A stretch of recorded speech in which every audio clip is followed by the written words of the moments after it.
Hello बच्चों, let's read a given question. The question says the pressure and volume of an ideal gas is related as PV raised to 3 by 2 equals to K, that is constant. The work done when the gas is taken from state A, P1 V1 T1 to state B, P2 V2 T2 is option A 2 bracket under root P1 V1 minus under root P2 V2, option B 2 P2 V2 minus P1 V1, option C 2 P2 root V2 minus P1 root V1, option D 2 bracket P1 V1 minus P2 V2. So for this question, जो key concept यहाँ पे we need to understand is the concept of work done by polytropic process. By polytropic process. So any process of the type PV raised to n a constant, इसे हम कहते हैं polytropic process. अब इसमें polytropic process में सिर्फ दो important फार्मूले हमें याद रखने होते हैं. एक होता है वर्क डन का, जो कि हम फॉर दिस क्वेश्चन यूज करेंगे, और एक होता है मोलर हीट कैपेसिटी का.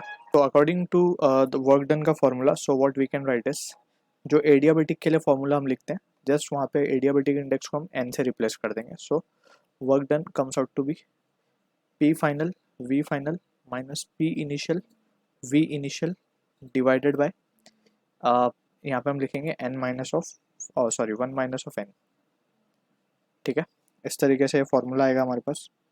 सो यहाँ पे अब अगर हम वैल्यूज़ को सब्सटीट्यूट करें, so we can write finally it is P2 V2 minus of P1 V1 divided by 1 minus of 3 by 2.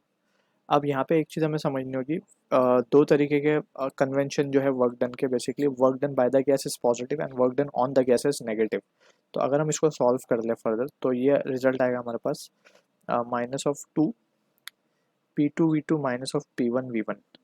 अगर हम क्वेश्चन को देखें तो work done when the gas is taken from state P1 V1 T1 to state P2 V2 T2.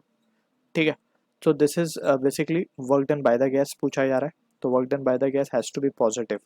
सो यहाँ पे हम इसको लिख देंगे P1 V1 minus of P2 V2. So this is the value of work done by the gas we are getting. अगर हम options को देख लें तो option D will be the correct answer for this. Work done by the gas होता तो ये answer मिला हमें, work done on the gas होता तो नेगेटिव जो ऊपर मिला था आंसर हमें. ठीक है, so D will be the correct answer for this. So I hope you understood the solution. All the best.